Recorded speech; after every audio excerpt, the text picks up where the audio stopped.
안녕하십니까. 저는 영국의 배도원이라고 합니다. 오늘 주제는 흐름전지를 이용한 저준위 활용이라는 주제로 소개를 좀 드리려고 하는데요. 이제 뒤에 이제 발표를 하실 두 연사들과 다르게 제가 하는 연구는 주로 상업적인 거하고는 사실은 좀 거리가 좀 있습니다. 주로 기술 성숙도가 굉장히 낮은 기초 연구들 아니면 새로운 개념에 대한 소개를 위주로 설명을 좀 드리도록 하겠습니다. 우선 저희 학교는 해리어드와트 대학교라고 하고요. 메인 캠퍼스는 에딘버러에 위치해 있습니다. 그리고 캠퍼스가 이제 두바이와 이제 말레이시아에 하나씩 각각 존재를 두고 있고요. 저희는 지금 영국 기준으로 화공 분야에서 3위, 그리고 물리 분야에서 9위에 랭크되어 있는 학교라고 보시면 됩니다. 저는 이제 에딘버러에서 지금 현재 근무 중에 있고요. 간단히 이제 제 랩에 대해서 소개를 좀 드리자면 크게는 두 가지를 하고 있습니다. 하나는 광 에너지를 어떻게 하면 화학적 에너지로 변환할 것인가. 두 번째는 어떻게 하면 힛 에너지를, 열 에너지를 화학적 에너지로 변환할 것인가에 대한 연구를 집중 요구하고 있는데, 오늘 여러분들에게 이 시간 동안, 주어진 시간 동안 설명해 드리고자 하는 것은 바로 이 히트 케미컬 에너지를 어떻게 하면 효과적으로 활용할 수 있을 것이냐, 효과적이보다 어떻게 하면 새로운 방법으로 저희가 접근해 볼 수 있을 것이냐에 대해서 좀 더 설명을 드리도록 하겠습니다. 참고로 이제 저는 백그라운드는 이제 물리 학이어가지고 이런 그 재료에 대한 재료에 대한 물성 특성 연구가 이제 주된 업무라기보다는 어떻게 하면 이제 계산이나 아니면은 이런 그 여러 가지의 다른 기술들의 조합이 어떻게 하면 효과적으로 이루어질 수 있는지에 대해서 좀 더 구체적으로 설명을 드리도록 하겠습니다. 지금 보시는 이 화면은 미국의 이제 그나마 이제 최근 데이터죠. 2022년도 데이터인데 이 데이터가 우리가 왜 열 에너지를 소중히 다뤄야 하느냐에 대해서 잘 보여주고 있습니다. 보시게 되면 이제 화살표 이 두 개만 보시면 됩니다. 하나는 우리가 결국에는 최종적으로 사용할 수 있는 에너지, 그리고 하나는 얼만큼 생산할 수 있느냐에 대해서 이 두 가지를 보게 되면 실질적으로는 한 60% 정도의 에너지만 60% 에너지가 열 에너지로 손실로 발생을 하게 된다에 대해서 좀 말씀드리고 있습니다. 그리고 그 에너지의 거의 대부분 90%는 200도씨 이하의 아주 저준위 열입니다. 그렇다면 유럽은 어떠냐? 유럽도 비슷합니다. 60%의 에너지가 결국에는 폐열로 그냥 손실되는 에너지고 그중에 40%의 에너지만 일 에너지로 우리가 쓸 수 있다. 그중에 대부분은 안타깝게도 100도씨 이하의 저준위 폐열로 대부분 소모가 되고 있습니다. 물론 제철이나 이제 광물 쪽의 분야는 1000도씨 이상의 높은 에너지가 소비가 되는 반면에 마이닝이라든지 화공이라든지 아니면은 기타 중공업 아니면은 이 음식 푸드 인더스트리 같은 경우에는 굉장히 저준위의 열들이 그냥 열 에너지로 손실되고 있다. 그래서 우리가 이 에너지를 어떻게 하면 재활용할 것인가 아니면 어떻게 하면은 다른 에너지 형태로 보관할 것인가가 아주 큰 과제이다. 특히 영국에서는 이거 굉장히 큰 과제입니다. 왜 그러느냐? 영국과 한국에 대한 에너지 비용을 좀 비교를 해보면 이거 지금 난방 가스 에너지 프라이스인데 한국 같은 경우에는 4.1 펜스, 영국 같은 경우에는 거의 2배, 3배가 됩니다. 10펜스. 전기 에너지는 더 좀 심각합니다. 이거는 이제 우리가 누진세 적용 전 기준인데 3.8펜스 대 34니까 거의 9배, 10배 정도 비싸죠.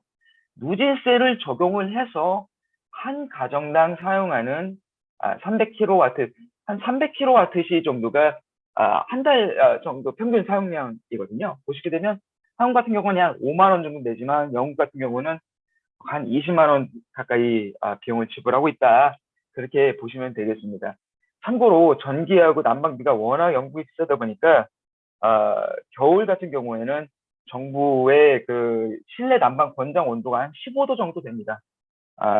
그래서 얼마나 심각하면 영국에서는 지금 넷제로를 2050년까지 달성하기 위해서 열 에너지를 저장을 어떻게 할 것이냐, 아니면 열 에너지를 어떻게 효율적으로 이용을 할 것이냐에 대해서 정말 집중적으로 연구를 많이 하고 있다를 말씀드릴 수 있고요.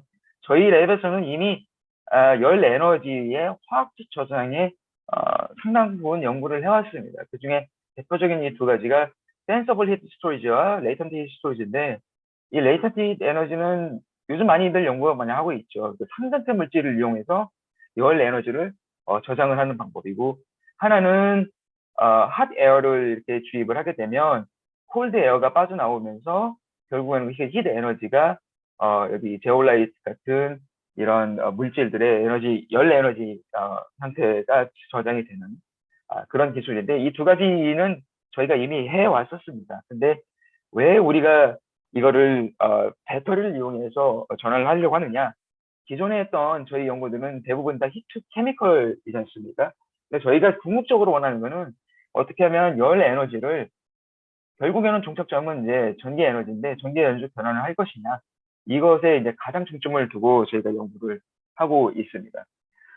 열 에너지의 전기 에너지로의 전환은 이미 열전소자라는 아주 오래된 기술이 이미 상용화가 되어 있죠. 이미 이 기술 같은 경우는 소련 시절에 이오페 박사에 의해서 1920, 30년도에 이미 이론적으로 정립이 끝난 기술이지만 아직까지도 실용화 단계에는 굉장히 큰 거리가 좀 멀긴 합니다. 지금 열 전소자에 대해서 간략하게 설명을 드리면, 양 끝단에 서로 다른 온도가 주어질 경우에 여기에 전기적 흐름이 생겨서 그거를 전기 에너지로 이용할 수 있다가 이제 핵심인데, 우선 깊게는 들어가지는 않겠습니다. 중요한 거는 이 열전 변환 효율이 기껏 해봐야 이미 상용화가 됐음에도 불구하고 7%가 맥시멈이다. 그리고 와트당 22파운드, 한화로 따지면은 약 4만 원 정도 되겠죠. 굉장히 이제 비싼 기술입니다. 그래서 저희가 최근에 시작 런칭한 연구는 레독스 흐름 전지를 이용해서 열의 에너지의 전기적 에너지로의 전환 혹은 저장을 연구를 하고 있는데, 간략하게 말씀드리면 Thermally Regenerative Electrochemical Cycle이라고 해서, 배터리 같은 경우에는 어떤 종류마다 다르지만 모든 배터리가 각각의 볼테이지가 있죠. 근데 그 볼테이지는 일정한 값이 아닙니다. 어떤 케미컬을 선택하냐에 따라서 온도에 따라서 볼테이지가 낮아질 수도 있고 볼테이지가 증가할 수도 있습니다. 그거를 역이용해서 저희가 지금 하고자 하는 거는 일종의 충전은 낮은 온도에서 했다가 방전은 높은 온도에서 해서 배터리의 이 충방전의 볼테이지의 차이를 이용해서 이 에너지를 즉 저장을 하겠다. 그런 기술로 좀 봐주시면 쉽게 이해를 하시면 될 것 같습니다. 이건 이제 저희가 최근에 이제 펀딩을 받은 거라 이제 겨우 기초적인 연구를 지금 하고 있고요. 우선 초기 그 연구 결과를 좀 말씀드리면, 페로사이나드와 그 다음에 아이오딘, 요드 용액을 이용을 해서 이 두 가지는 기껏 해봐야 0.2V밖에 배터리 볼테이지가, 셀 볼테이지가 나오지 않습니다. 근데 이 두 가지를 이용하는 이유는 이 두 가지가 사실은 이노가닉 무기화학 물질 중에서 가장 열 민감도가 높은 물질들입니다. 그래서 온도 변화에 따라서 결과를 쉽게 볼 수 있는 물질이다 보니까 저희가 이 두 가지를 선택을 한 거고요. 보시게 되면은 이제 충전 시간에 따라서 셀 볼테이지가 우리가 이론적으로 예측한 대로 40도에서는 굉장히 높은 셀 볼테이지가 나오고, 온도가 낮은 룸 템퍼러처 테스트에서는 굉장히 낮은 셀 볼테이지가 나옵니다. 우선 여기까지는 저희가 그림이 좋은데, 문제는 이제 그 뒤거든요. 높은 온도에서는 안타깝게도 충전 시간을 좀 더 높게 길게 가져가면 더 이상 충전되지 않고 결국에는 이 셀 볼테이지가 오히려 저감되는 그런 현상이 일어납니다. 아마 여기 들어오신 분들 중에서는 많은 분들이 왜 이런 현상이 나오는 데에서 이미 알고 계실 것 같은데, 실제로는 이제 크로스 컨타미네이션이라고 해서 다른 이제 전고체 배터리 같은 경우에는 그렇지 않지만 일렉트로라이트, 전해액을 쓰는 배터리 개수 같은 경우에는 이 멤브레인의 역할이 양쪽 끝단에 있는 이런 충진 물질들의 서로 오염이 되지 않도록 막아주는 그런 역할을 해야 되는데, 온도가 높은 환경에서 장시간 운영을 할 경우에 지금 보시게 되면은 지금 페로사이나드 용액을 꺼내서 저희가 CB 테스트를 해봤을 때 이 요드와 이 페로사이나드가 섞여 있는 결과를 발견할 수 있었거든요. 그래서 저희 실험실에서는 멤브레인 연구 자체는 하지는 않습니다. 하지만 이 실험 결과가 말해주는 거는 우선 초기 실험 단계는 괜찮다. 그러나 이 멤브레인 종류를 바꾸거나 두께를 바꾸거나 해서 좀 변화가 필요하다. 여기에 대해서는 좀 더 우리가 연구 결과가 나오면 나중에 좀 더 공유를 드리도록 하겠습니다. 다른 기술로는 서머 일렉트로케미컬스예요. 지금 이거는 양 끝단에 전극의 온도를 달리해서 전기 에너지를 발생을 시키는 전지 타입이고요. 그리고 암모니아 배터리가 있습니다. 암모니아 배터리 같은 경우는 온도가 다르게 되면 이 전해계로 쓰이는 암모니아의 농도가 용의 농도가 달라지거든요. 실제로는 온도차를 이용한 전지인데 결국에 궁극적 기술은 이 암모니아의 농도차를 이용한 농도차 전지라고 보시면 되겠습니다. 이 앞선 이 세 가지 기술 TREC, TEC, TRAB가 가장 많이 이용되는 열전 배터리 기술이라고 보시면 되겠습니다. 지금 이 기술은 한 10년 정도 채 연구가 되지는 않았어요. 그래서 보시게 되면은 그 스탠퍼드나 MIT가 6% 정도의 효율을 달성을 했는데 낮다고 볼 수는 있지만 앞에 열전 수자하고 비하면 굉장히 높은 수준에 도달했습니다. 예, 비록 이게 연구를 본격적으로 시작한 지가 한 10년 정도밖에 되지 않았는데요. 보시게 되면은 한 70도씨 정도의 온도차에서 6% 정도의 효율을 보이고 있다. 굉장히 템퍼처 디펜던스한 기술이다. 그리고 가장 궁극적으로 장점은 코스트 이펙티브니스, 즉 와트당 0.4 파운드밖에 들지 않습니다. 앞에 우리가 열전 소저 같은 경우에는 이 밸류가 44 파운드였거든요. 48파운드, 22파운드에 대해서는 굉장히 낮은 수준의 그런 비용을 보일 수 있다. 단지 이 기술의 좀 단점은 이 모든 이 TEC라든지 TREC라든지 TRAB가 이 결국에는 배터리다 보니까 이 두 개의 전극 간에 실제 모식도는 이렇게 그렸지만 굉장히 전극 간의 거리가 짧습니다. 그러다 보니까 온도차를 준다고 하더라도 얘네들이 열 디퓨전, 힙 디퓨전이 일어나서 이 온도차 효과가 많이 낮아지는 효과가 나거든요. 그리고 TREC 같은 경우는 충전하고 방전을 서로 다른 온도에서 하다 보니까 얘네들이 충전할 때하고 방전할 때 서로 전기를 충전과 동시에 전기를 쓴다든지 아니면 방전과 동시에 충전을 두 가지를 동시에 할 수가 없습니다. 그래서 저희가 최근에 도입한 컨셉 같은 경우는 아마 이 이후에 발표를 해주실 교수님께서도 이 분야에 대해서 연구를 하고 계시겠지만 이 두 개의 배터리를 직렬로 병렬로 연결을 해서 이 한쪽의 셀은 고온에서 작동을 하고 한쪽의 셀은 낮은 온도에서 작동을 하게 되면 예를 들어 가지고 이 고온에서의 볼테지가 높은 셀이 있고 낮은 온도에서 볼테지가 낮은 셀이 있다면 이 볼테지의 전압차로 인해서 이 두 개 배터리 사이에는 전기가 흐를 수가 있다. 이 개념을 도입을 하게 됐습니다. 지금 이것에 대한 이 기술의 장점은 충전과 방전이 동시에 이루어집니다. 그래서 즉각적으로 반응 속도가 굉장히 빠르죠. 레독스 플로우 배터리의 단점이 기존 리튬 아이온 전지와 다르게 반응 속도가 굉장히 느리다는 단점이 있는데 이거 같은 경우는 반응 속도가 즉각적으로 대응할 수가 있다. 그리고 이거를 응용을 하게 되면 가장 우리가 중점적으로 많이 두는 항목은 이 응용 분야는 이제 데이터 센터의 고열로 나오는 그런 열 에너지를 전기적으로 이용을 할 수 있겠다. 그리고 기존의 레지던셜 에리아든지 아니면 공장에서 나오는 폐열 역시도 이용할 수 있는 기술로 이용할 수 있지 않을까. 그래서 이 기술에 대한 한계는 어디까지인가에 대해서 저희가 지난 1년 동안 좀 집중적으로 계산 물리를 좀 도입을 해서 좀 계산을 좀 해봤습니다. 지금 앞선 열전 소자 같은 경우에는 이런 GT 밸류라고 해서 피겨 오브 메이지 명확하게 성립이 되어 있습니다. 근데 이 이론 같은 경우에는 이미 거의 지금 100년이 가까이 지난 이론인데 이거 같은 경우는 세미컨덕터 반도체용 이제 이론이거든요. 그래서 이런 저희 같은 배터리나 아니면 흐름전지에는 적용할 수가 없습니다. 그래서 지난 1년 동안 오스 대학과 함께 이 공식에 대해서 저희가 재정립을 좀 해서 이런 흐름 전지의 가장 중요한 팩터, 플로우 팩터라든지 아니면 열 교환 효율, 그리고 이런 온도차라든지 그리고 서머갈바닉 코에피션트죠. 열 계수를 도입을 할 수가 있는 그런 새로운 이론을 저희가 좀 정립을 해봤고요. 거기에 대한 결과를 좀 간략하게 좀 말씀을 드리면 앞선 이제 듀얼셀 두 가지의 두 종류의 렉스 플로우셀이 연결된 기술 같은 경우는 최대 18, 19%까지 우리가 효율을 나타낼 수가 있다. 그런데 지금 이런 효율을 좀 높게 올리기 위해서 가장 중요한 게 지금 플로우 팩터인데, 이 플로우 팩터 같은 경우에는 흐름 전지에서 굉장히 중요한 항목입니다. 왜냐면 플로우 팩터가 낮으면 낮을수록 이, 아, 이 용액의 흐름이 이런 그 전류의 그런 그 전류의 그 전달을 많이 받아낼 수 있는 그런 캐파시티를 가지고 있다는 그런 의미가 되거든요. 그래서 보시게 되면 이 플로우 팩터가 낮으면 낮을수록 굉장히 높은 효율을 보이는 것을 알 수가 있습니다.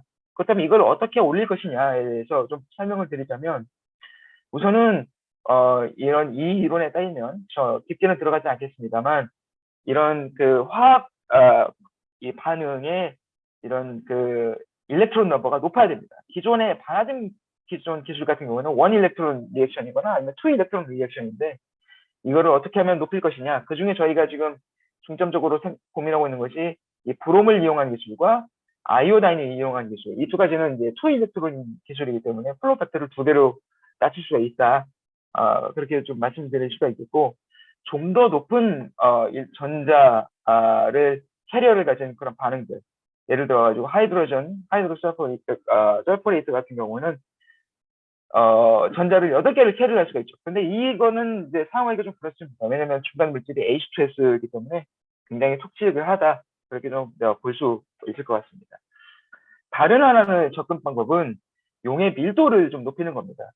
아시다시피 레독스 플로우 흐름 전지 같은 경우는 어, 물이나 아니면은 솔벤트에 녹이는 기술이 필요하기 때문에 이 에너지 밀도 자체가 리튬 에너지 배터리의 10분의 1도 되지 않습니다. 그러나 최근 연구에 따르면 요오드라든지 특히 요오드가 어, 보시게 되면은 포타슘 KI나 아니면은 LII 리튬 아이온 같은 또 이제 레독스 커플을 썼을 때 몰 농도를 10까지 올릴 수 있다. 기존 농도의 10배죠. 그래서 리튬 아이온 전지하고 비슷한 에너지 밀도를 보이는 기술을 보일 수가 있다. 그렇게 말씀을 드릴 수가 있겠습니다. 그 다음에 중요한 것이 바로 이 더멀 커피시티, 열 개수인데, 당연히 열 개수가 높으면 높을수록 이 변환 효율은 높아지게 됩니다. 근데 이 열 개수를 높이려면 실제로 이 캐톨라이드하고 아놀라이드 물질의 서로 열 개수 자체의 절대값들이 이제 높아야 됩니다. 보시게 되면은 바나딘 같은 경우에는 굉장히 충방전의 이제 갭이 짧죠. 이거 같은 경우는 일 에너지 전환이 굉장히 낮은 수준으로밖에 이루어질 수 없다. 반면에 페로사이나이드와 그 다음에 이 카파 베이스의 이런 솔트 같은 경우 같은 경우는 굉장히 높은 갭을 보이게 되어 있죠. 그래서 일 에너지로의 전환이 용이하다. 반면에 이제 단점은 이거 같은 경우는 셀 포텐셜이 0.3V밖에 되지 않으니까 무의미하다고 볼 수도 있겠지만, 그건 이제 싱글셀에서의 얘기입니다. 앞선 제가 도입한 개념인 듀얼셀 같은 경우에는 이 두 배터리 자체의 전압차에 의해서 동작하는 거기 때문에 이 싱글셀 자체의 셀 볼테이지 같은 경우에 크게 의미를 둘 필요가 없습니다. 그래서 굉장히 큰 장점, 높은 자유를 보일 수 있다. 그걸 장점을 제가 얘기해 드릴 수 있고요. 다른 앞선 연구를 좀 종합을 해보자면, 앞선 지난 10년간의 연구들에서는 뭐 많은 화학 물질들이 소개가 되었습니다만, 페로사이나이드와 요오드 같은 경우는 1.5, 굉장히 높은 수준이죠. 그러나 앞에 저희가 설명드린 알파 밸류, 그 열 개수가 5 이상 되는 수준까지는 아직 못 미치고 있다. 그리고 지금 이거 같은 경우는 니켈 헥사시오 페라이트라는 물질인데, 이것과 아연 같은 경우는 마이너스 1.58, 이것도 꽤 높은 수준이죠.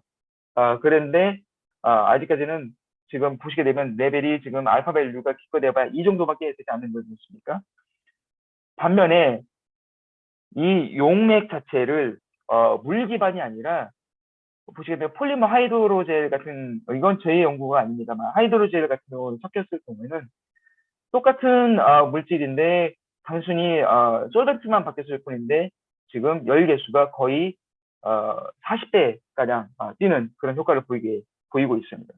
그 이유는 지금 솔벤트 타입에 따라서 특정 솔벤트 같은 경우에는 이 안에 있는 레독스 커플들이 이 안에 있는 그 용해 물질들하고의 반발력을 가지는 경우에 엔트로피가 증가해서 결국에는 이 증가되는 엔트로피가 열계수의 증가로 이어지는 현상을 좀 보이게 되거든요. 그래서 솔벤트 연구도 좀 저희가 하려고 합니다. 지금 이 데이터 같은 경우에는 그렇다면 아직까지 대세는 물 기반의 레독스 흐름 전지인데 과연 우리가 어떠한 레독스 커플을 써야 되느냐, 어떠한 레독스 커플을 써야 우리가 레독스 흐름 전지를 이용한 전기 에너지 변화를 용이하게 할 수 있을 것이냐에 대해서 기존에 쓰였던 거의 대부분의 유기 물질들을 한번 소팅을 한번 해봤습니다. 그래서 저희가 지금 추천드리고자 하는 물질들은 바나늄과 철, 아이언. 하지만 이거 같은 경우에는 온도가 40도 이상은 되게 쓰지를 못하는 상황이고요. 왜냐하면 바나늄 같은 경우에는 용출이 되는 고온에서 용출이 되는 그 현상이 있을 것 같고요. 반면에 아연과 그 다음에 철 같은 경우에는 지금 알파 밸류가 2.31로 꽤 높은 수준임에도 이고 그리고 고온에서도 굉장히 안정된 물질입니다. 애나이온 같은 컨비네이션 같은 경우는 아이오다인과 페로사이나이드 얘네들은 2.46 굉장히 높은 수준이죠. 브롬 같은 경우는 안타깝게도 브롬은 pH가 굉장히 넓은 용해도를 갖고 있는데 이 페로사이나이드 같은 경우는 pH가 낮은 농도에서 사용하게 되면 결국에는 KCN을 만들기 때문에 굉장히 톡식하다고 볼 수 있겠습니다. 그렇다면 자 여태까지는 이제 저희가 열전기 에너지 전환을 소개해 드렸는데 기왕 열 에너지를 폐열을 이용하기로 한 거 다른 전기화학적 기술에는 이용할 수 없을까에 대해서 저희가 그런 고민에 대한 답변을 좀 드리자면 저희 랩에서는 현재 열 에너지를 알칼린 수전의 기술에 좀 이용을 하고 있습니다. 보시게 되면은 25도씨하고 80도씨하고의 오버 포텐셜 차이가 굉장히 나거든요. 우리가 오버 포텐셜을 줄이기 위해서 굉장히 다양한 촉매를 이용하지 않습니까? 그러니까 플래티넘, 일디움, 이런 것들을 많이 이용을 하는데 그보다는 우리가 용액 자체를 온도를 좀 높여서 사용할 수 있으면 알칼린 일렉트롤라이저 같은 경우에는 오버 포텐셜 굉장히 고효율의 촉매를 쓰는 것과 비슷한 효과를 낼 수 있다. 그런데 이게 왜 중요하느냐? 일렉트롤라이저 자체는 작동을 하면 할수록 온도가 자동으로 올라갑니다. 근데 그거 자체가 이제 문제가 되는 거죠. 실제로 알칼린 일렉트롤라이저 같은 경우는 웜업 하는 데만 1시간이 소요가 되게 되는데 우리가 이 타이어를 이용한 용액 가열을 하게 되면 결국에는 이 1아워의 워밍업 타임을 30분, 20분, 10분으로 줄일 수 있겠다. 그래서 저희가 최근에 이제 중점적으로 하고 있는 작업은 이 폐열 수거 장치, 그 중에서도 이제 솔라 에너지, 태양 열 에너지를 어떻게 하면 적용할 수 있을 것인가에 대해서 중점적으로 연구를 하고 있습니다. 저희가 지금 2세대까지 지금 솔라 컬렉터를 만들었는데 효율이 한 40% 정도밖에 우선 나오진 않고 있습니다. 안타깝게도 이거를 좀 높이는 게 좀 중점적인 우리 목표가 되겠고 이건 저희 이제 솔라 테스팅 사이트를 보여주고 있는데 이런 조그만 0.2cm 단위의 태양광 을 이용한 솔라 리처저블 레드 플로우 배터리로 연구도 하고 있지만 지금 현 단계에서는 지금 25cm까지 좀 큰 면적에서 6.2%까지의 광전 전환 효율을 지금 보이고 있습니다. 그리고 똑같은 이런 광 에너지를 이용해서 앞선 소개시켜드린 것처럼 레독스 플로우 배터리 그리고 알칼린 수전에도 이용을 하고 있다. 결국에는 이제 저희 종착점은 2025년도까지 저희가 가지고 있는 필드 테스트 사이트에 적용하는 걸로 좀 목표를 좀 두고 있습니다. 좀 아주 대중업계 좀 설명을 드렸는데 요약을 하자면 싱글셀 레독스 플로우 배터리를 이용한 전기 전환에 대해서 저희가 좀 설명을 드렸고 TRDC, TEC, TRAB에 대해 설명을 드렸고 그리고 이 두 개를 동시에 연결한 듀얼셀 레독스 플로우 배터리 같은 경우에 그 기술의 포텐셜을 계산적으로 저희가 설명을 좀 드렸습니다. 그리고 곁다리이긴 하지만 알카린 수전해와 그리고 광전 레독스 플로우 배터리의 현재 우리의 연구 상황에 대해서 좀 설명을 드렸습니다. 저희가 이렇게 다양한 연구 분야를 좀 설명을 드린 이유는 저희도 이제 이런 코센 브릿지 포럼을 통해서 앞으로 이제 한국 애기평 같은 경우에서는 글로벌 인재 양성 사업을 또 하고 있고, 그리고 영국에서도 한국과 R&D 사업을 많이 주관을 하고 있는데, 이런 R&D의 공동 연구의 발제라든지 아니면은 한국에서의 한국 연구원들이 와서 본인의 펀딩을 가지고 본인 연구를 스타트업 하는 데 있어서 호스트를 좀 하고자 합니다. 그래서 이런 거를 좀 홍보를 하려고 저희가 좀 참가를 했습니다. 이건 이제 저희 랩 원들 사진이고, 저희 이 연구는 영국의 EPSRC, 로얄 소사이어티, 그 다음에 영국 교육청 등에서 협찬을 했습니다. 들어주셔서 감사합니다.